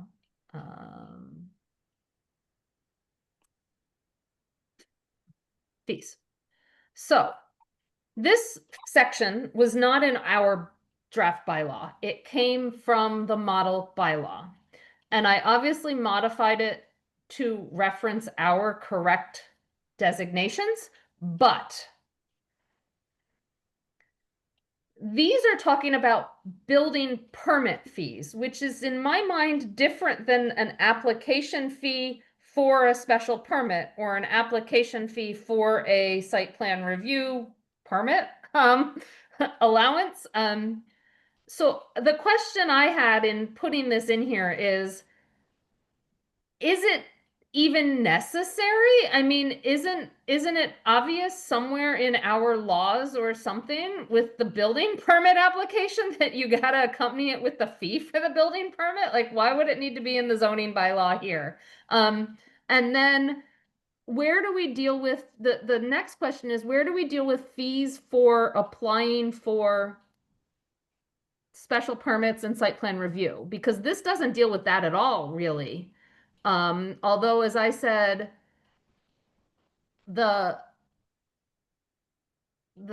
fee here, that's this one, you know, the rules and regs talk about fees, but that's not a building permit fee.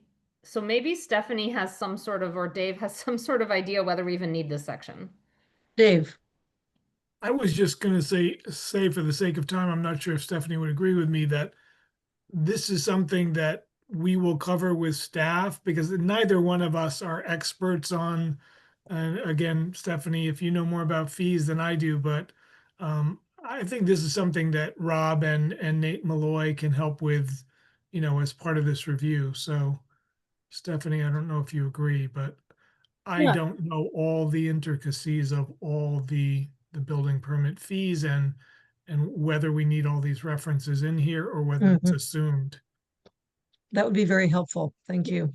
My thought, my quick thought was just sort of, typically in the bylaw, you would just maybe just make a general statement about fees. And again, it would be like, all applicable building permit fees and other fees, shall be submitted along with the application. I mean, one of those sort of general statements that then sort of covers, you know, what it is you're trying to get to in this particular section.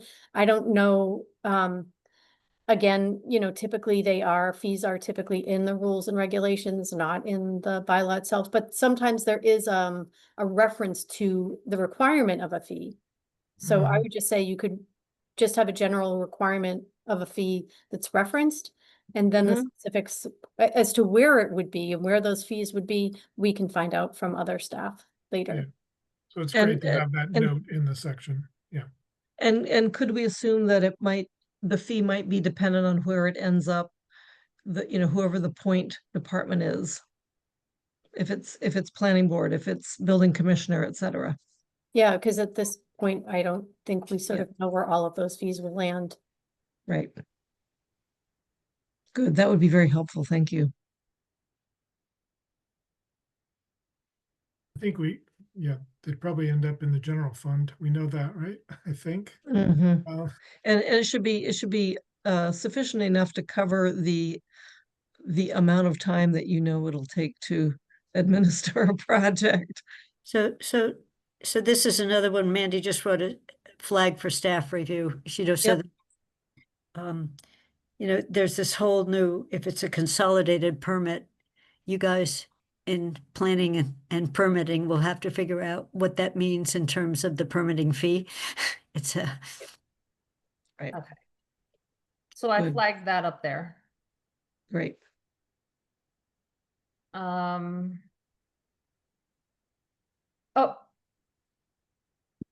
That one's gonna be hard to explain, so we'll do that one later.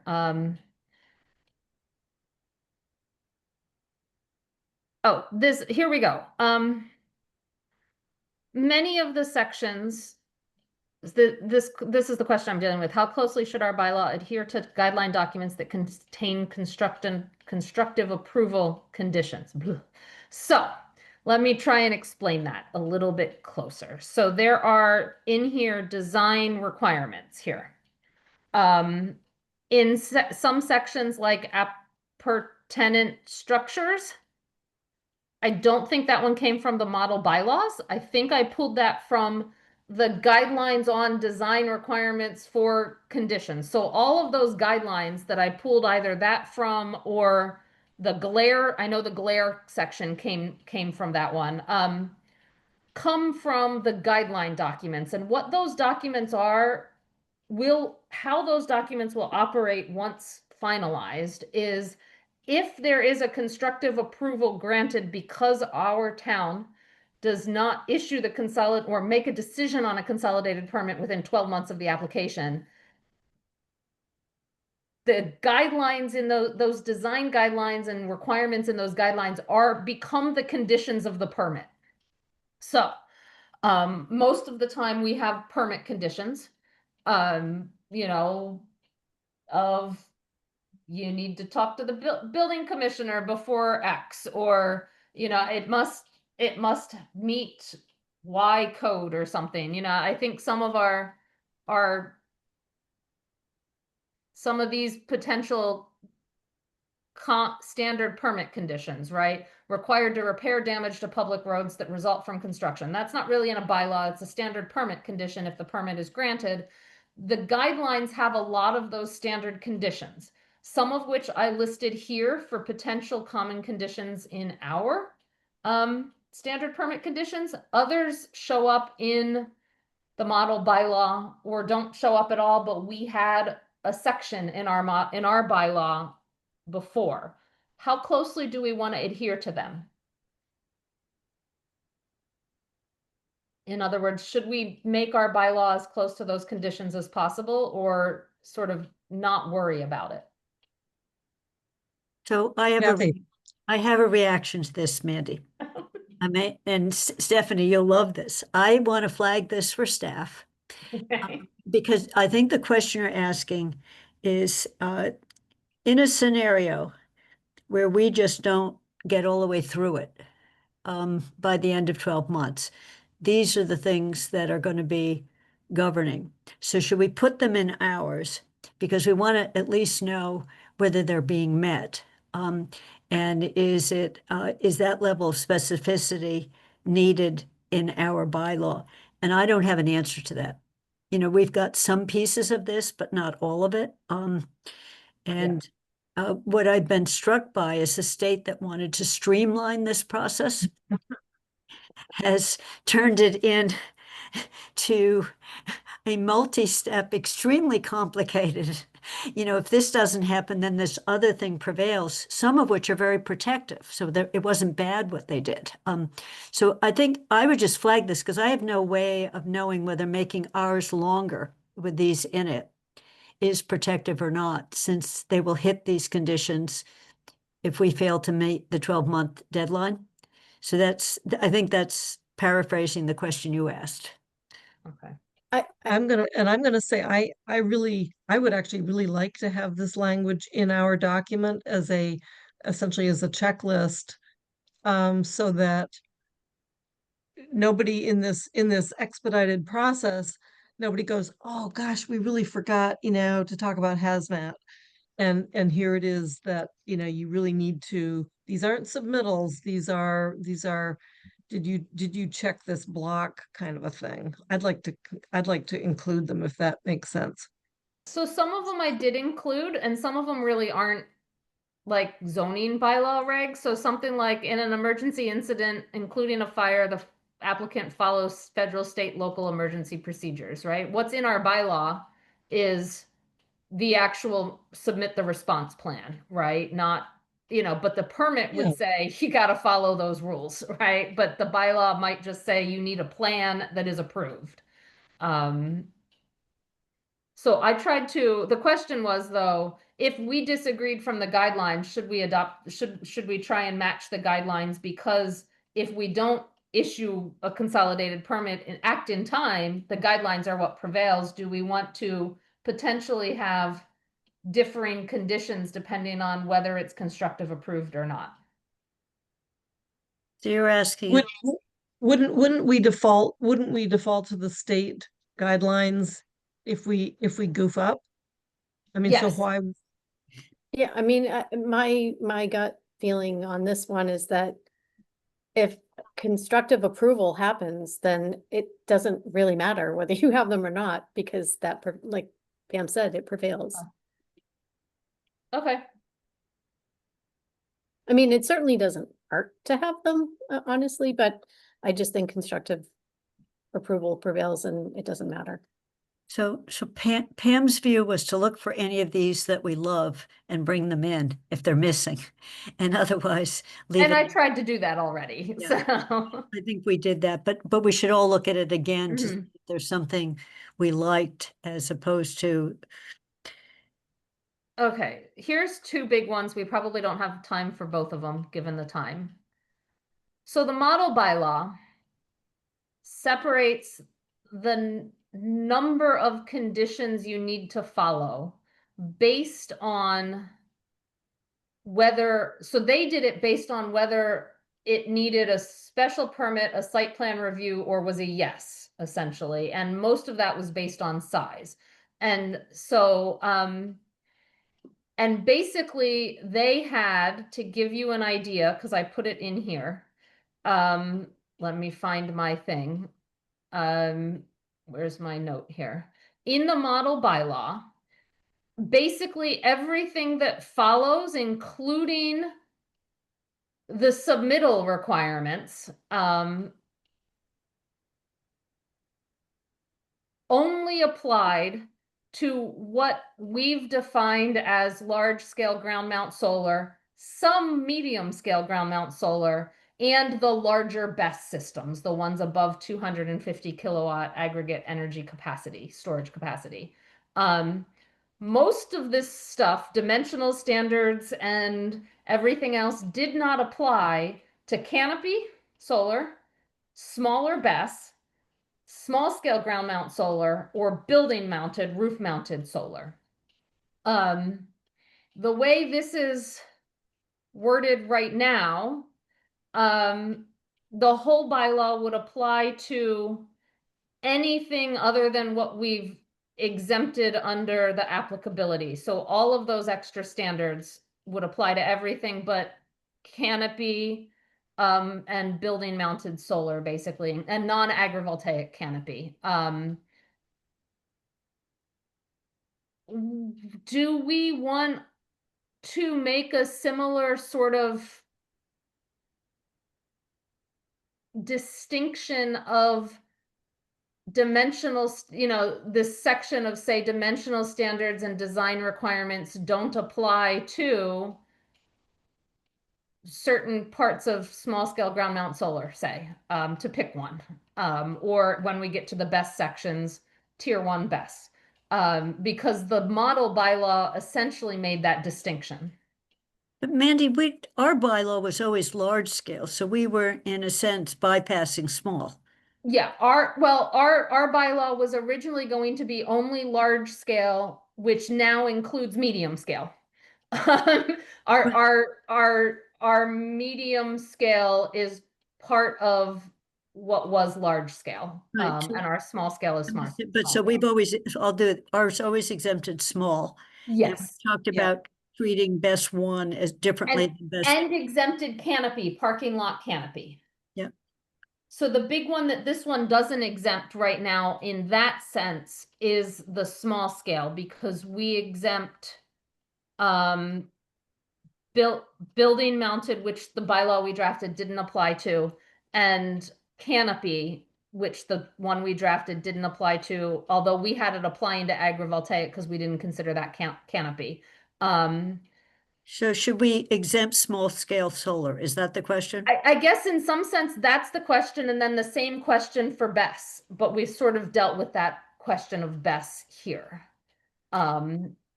Well, so we've exempted in some sense building mounted and canopy by saying that they're considered accessory uses and Mhm. regulated based on the permitting requirements of the principal use. And that question comes in with this article does not apply to SP systems of less than 250 kilowatt, which is, so the consolidated permit process does apply to solar photovoltaic under 250, which is medium and small. So at some point, so we had exempted essentially medium and small from what we were drafting before, but the consolidated permit process does apply to medium and small. But in the model bylaws, the only parts of their model bylaw that applied to, certain ones, they based it on use permit requirements. But if we wanted to exempt, we could apply essentially only the pre-filing, the definitions, the pre-filing requirements, the site suitability assessments, and the fees, and then everything else not apply to medium and small. Like, it's this weird, like, how do we integrate those two? How do you propose to differentiate? So what you could do is consolidated permit application submittal requirements. One would be for large LGPI this and BESS this. For MGPI and SGPI, you'd basically be able to say something like the requirements in CMR 29 or whatever it is only, 225 CMR 29 only. Nothing additional to that. And then dimensional standards and all of that, you'd probably add a section that says something like,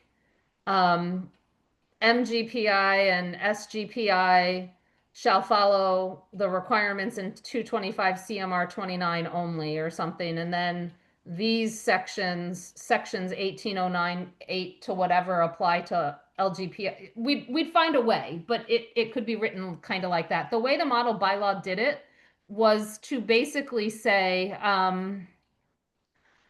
they had a sentence in there that said, how did they word it?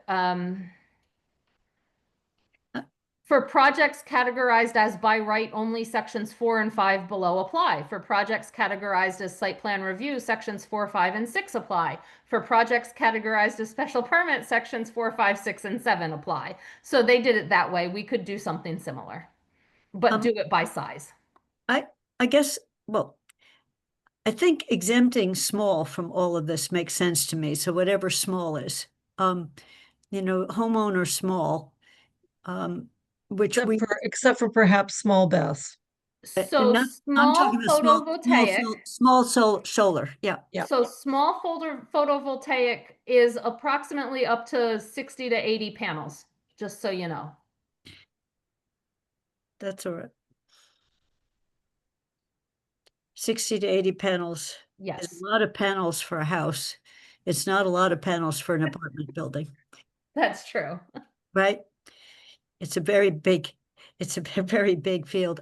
I guess, I just think of the staff time on our side. I'd like the homeowner level solar to be easy. So Yeah, that, yeah. except for Bess, Pat, so make Bess its own category. Including if the homeowner is ground mounting or if the business is ground mounting, because Yeah. the building mounted is already moved to Yeah, accessory no, use. it's the ground mounted. I'd like it to just, I'd like it to be simple. Let's put it that way, that someone has to, I've only seen a few homeowner ground mounters, and one of them up near us is maybe not 60 panels, but they clearly didn't have a house. Their house wasn't oriented in a way that they could put them on the house. So Stephanie, I don't know what we do now, but I just don't see any reason to put them through this process and to have a table that's so complicated. Yeah. I'd rather have the medium and large go through the same process, and the big Besses, 2 and 3s, go through the same process, and the little Besses go through a process, whatever process we want them to go through, baby Bess. I think that sounds reasonable. Can I ask a question? I don't know whether Dave or Stephanie know this. If the use table is a yes, not a special permit, not a site plan review, what are the requirements that they have to meet to get their building permit? So would they still have to, if it's a yes, but Article 18 doesn't exempt them, do they still have to comply with all the Article 18 requirements, including, say, submitting all of those things, even if it's a yes? Do you guys know, or should I add that as a staff question? Add that as a staff question. Okay. That's a very good question. So then, Does a yes preclude having to go through this process? In a way.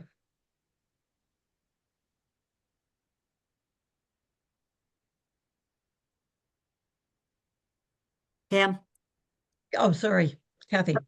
so I'm just noticing it's 2 minutes of 5. Yep. And for me to be able to think concretely and substantively much more on topics of which I know very little, which will be difficult. So what I would like to propose is that you work on your piece so that Mandy can put it into a document. Mandy gets it into a consolidated document, leaving these remaining questions, these staff call outs. Stephanie gets the Word document so she can begin to think of which of other things should be flagged for staff, beyond what we've done, so that when we meet again, my hope would be we get all the way through something, including the use tables, with the remaining questions being in big bubbles, so that the staff really has an extended period of time to get their hands on it. Because I'm trying to think of a way to get it out of CRC Mhm. with a decent draft, but not having answered all the questions, because we don't even have the state law finalized yet. So we're working off of drafts that go with drafts. So I just think we should get as complete as we can be. So I'm moving for asking to end the meeting now and then come back I- a piece. It just because I can't think anymore on the unanswered questions. Kathy, I was about to close the meeting. I was gonna say, in Okay. my own words, this is a very good stopping point. So yes, my material will go to Mandy for inclusion. Um, there may or may not be time for staff to answer some of those questions, some if not all. That would be great. I was now going to go to um, i- action item for C, which is, do we have any end of term carryover items? My gut feeling is that I need to draft something that might include solar energy, solar bylaw. Absolutely, this is not going to be done. So I will start drafting that. We'll update it as time goes on. And again, our last council meeting is on the 15th of December, so that material needs to be in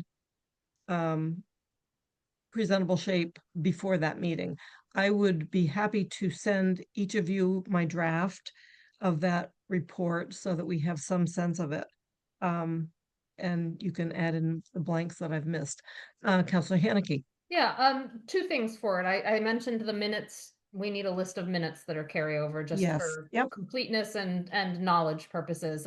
For solar, I guess my recommendation is, or my hope is that the carryover memo basically says, we've given our latest draft to staff to comment on.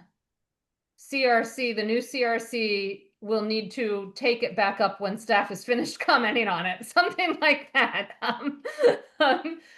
So that it's clear that it's in process, but it's also sitting at staff at that point in terms of that, you know, I don't know, that's my best way. I don't know Yep. whether we scheduled a meeting for what, the 4th and then the 18th, but the 18th Yes. is after the last council meeting, so I don't even know.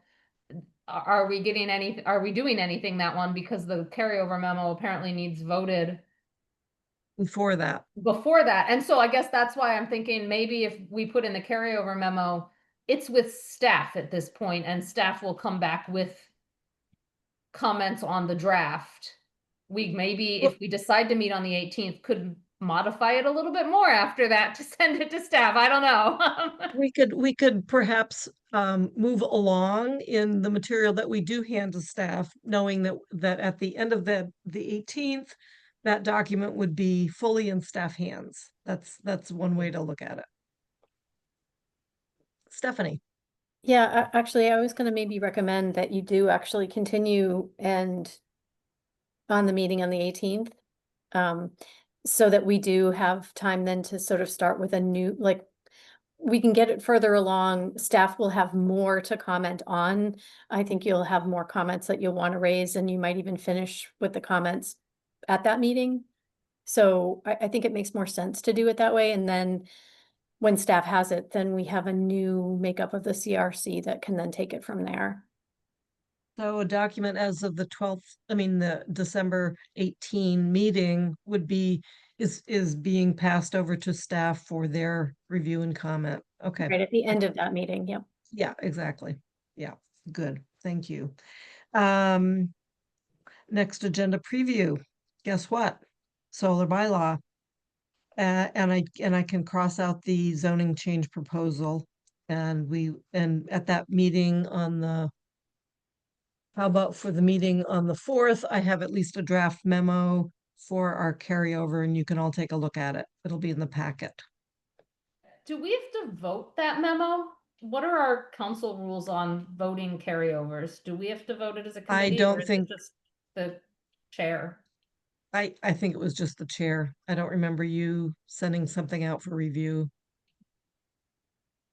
Yeah, I'm happy to just draft it up, but it's always nice if I goof to have somebody catch me before it goes public. I could send something out to each of you and just say, hey, if you have any comments, let me know by a certain date. No, I was Let's just do- curious what if we're just reviewing it on the next meeting or whether have to vote it. There's really, That's nothing, there's all. really, I mean, there's really nothing to vote. What are we voting? We're voting, yeah. And I don't even know if council has to accept it.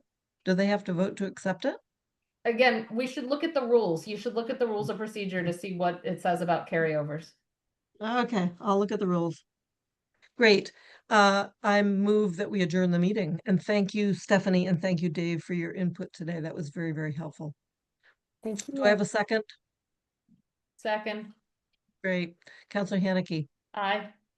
Pat DeAngelis, Aye. Kathy Shane, Yes. and Pam Rooney's a yes. Thank you, everybody. Happy Thanksgiving. Happy Thanksgiving. Same to you. Bye-bye. Thanks, Stephanie and Dave.